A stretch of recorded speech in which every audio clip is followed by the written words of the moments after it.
जम्मू कश्मीर में अनुच्छेद 370 भले ही खत्म हो गया हो, लेकिन जम्मू कश्मीर विधानसभा में जीत के बाद नेशनल कॉन्फ्रेंस हो, पीडीपी हो या जम्मू कश्मीर की स्थानीय पार्टियां, ये अनुच्छेद 370 की बहाली को लेकर लड़ाई पर उतर आई हैं और उन्होंने मोर्चा खोल रखा है, जिसकी तस्वीरें आज जम्मू कश्मीर विधानसभा में सदन की कार्रवाई के दौरान देखने को मिली।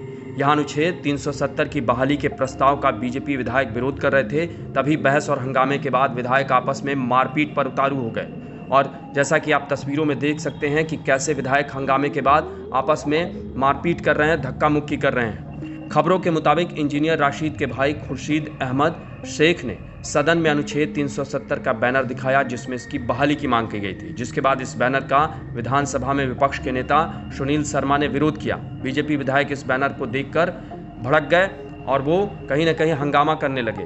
उन्होंने खुर्शीद अहमद शेख के हाथ से बैनर भी छीन लिया और इसके बाद पक्ष और विपक्ष के विधायकों के बीच हाथापाई शुरू हो गई। आप तस्वीरों में देख सकते हैं और जिस तरीके से हंगामा भी हो रहा है और कहीं न कहीं ये कुल मिलाकर जो जम्मू कश्मीर विधानसभा की जो तस्वीर है ये बहुत ही शर्मनाक है और कहीं न कहीं ये बिल्कुल लोकतंत्र पर सवाल भी खड़े करती है, क्योंकि अभी केंद्र शासित प्रदेश जम्मू कश्मीर है और उसमें जिस तरीके से अभी शुरुआत में ही इस तरह के दृश्य देखने को मिल रहे हैं तो आगे क्या होगा। हालांकि इसके बाद सदन की कार्रवाई को थोड़ी देर के लिए स्थगित भी करना पड़ा। आपको बता दें कि कल ही जम्मू कश्मीर विधानसभा सत्र के तीसरे दिन अनुच्छेद 370 की बहाली का प्रस्ताव पास हुआ था। बीजेपी विधायकों ने इसका विरोध किया। डिप्टी सीएम सुरेंद्र कुमार चौधरी ने यह प्रस्ताव विधानसभा में रखा था, जिसे सत्तारूढ़ नेशनल कॉन्फ्रेंस और कांग्रेस का समर्थन मिला।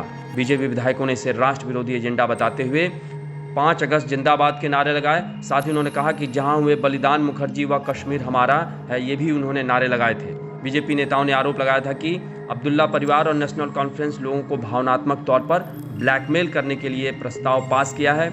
तो कुल मिलाकर अगर देखा जाए तो जिस तरीके से अनुच्छेद 370 को लेकर सड़क पर तो कुछ नहीं हो रहा है, लेकिन सदन में अनुच्छेद 370 का मामला गूंजता रहेगा और कुल मिलाकर जम्मू कश्मीर की सियासत इसी के इर्द गिर्द लगता है कि घूमती रहेगी। आपको हमारी रिपोर्ट कैसी लगी उसे कमेंट बॉक्स में ज़रूर बताएं और अन्य खबरों से अपडेट रहने के लिए बने रहें हमारे साथ, क्योंकि हम हैं बुलंद भारत टीवी, ताकत आपकी।